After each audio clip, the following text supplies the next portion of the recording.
Okay, I've done the RF alignment on the radio. Seems to be working nicely now. I've got a lot more sensitivity out of it just by going through. The RF section was actually pretty well in line. I couldn't really make much of an improvement on it, and a couple of the bands came up quite nicely.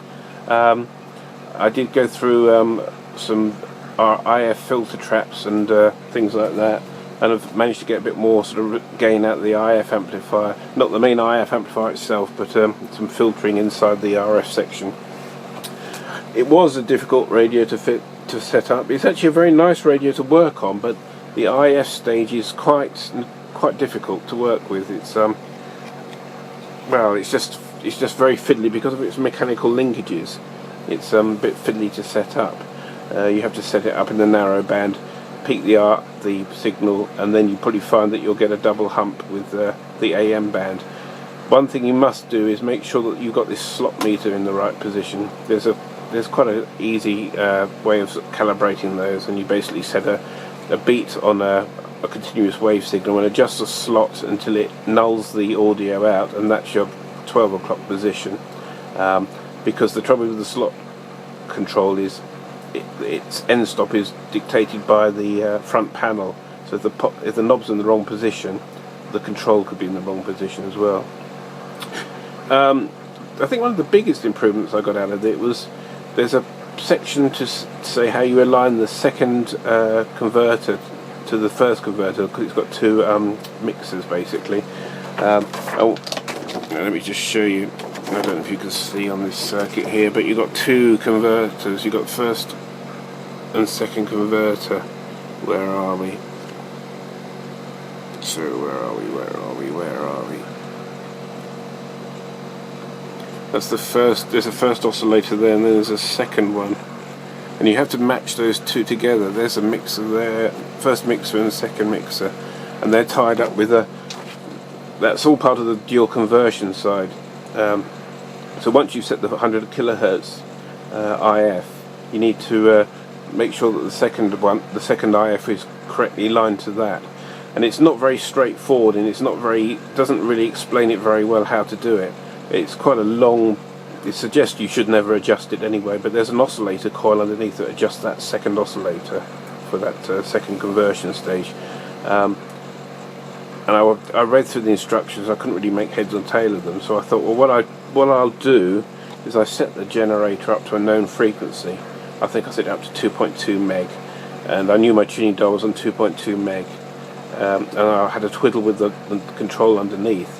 And basically what it does is it just shifts the frequency like you'd expect with us, like a local oscillator. But what I did find was when I shifted the frequency, the background noise increased quite a lot. Like the sensitivity of the set came really right up. So what I did was I detuned the set altogether, adjusted that control for maximum background noise in the middle of the band, retuned to my reference from the signal generator, and adjusted the fine capacitor tuning oscillator on the top to get it back in alignment. It didn't need a lot, and that made a big improvement to the sensitivity of the set. So that's good. That seems to have worked well. I'm quite happy with that. I've replaced a couple of resistors that needed replacing that were a bit out of tolerance, but I've also replaced resistors that someone else had decided to use, like these 3 resistors strung in their line with no insulation on them. They wanted, obviously, these are 5K6s. They wanted about a 16K resistor, so they thought 3 5K6s in series would work. Well, they would if they were a bit nicely done, so I managed to find a 16K of a high power one and fit that instead. A couple of other sort of tidies up on capacitors and things like that hadn't been soldered in very well. So yeah, it seems to be working really well, and I'll just run through with you now. I'm just running on a short piece of wire.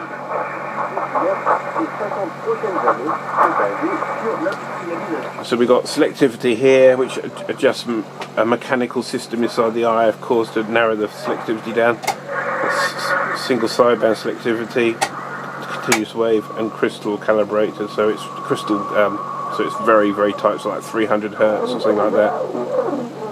It's fine for continuous wave and stuff like that, but and probably setting references, but most of the time you'd use it in the AM single sideband mode.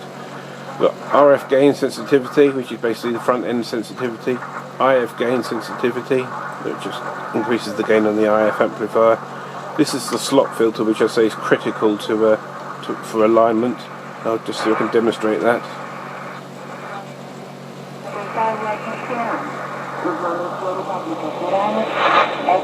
You can hear it pulling either side of the IF. That works really well. Automatic gain control and noise blanking. AGC slow, AGC fast, no AGC. AGC fast with noise limiter on and noise limiter off. So most of the time I run it in fast with no noise limiter. Basically the band selection for the 9 bands. ATU basically, which is basically got an ATU built inside. Little bit of a problem with the BFO pitch control still, which is a tuning capacitor. It's okay at the moment, but in here it's a bit crackly and needs to be really stripped out, but it's a bit of a job to get this thing apart to get to it. Bit of a muck in there, but it's working okay.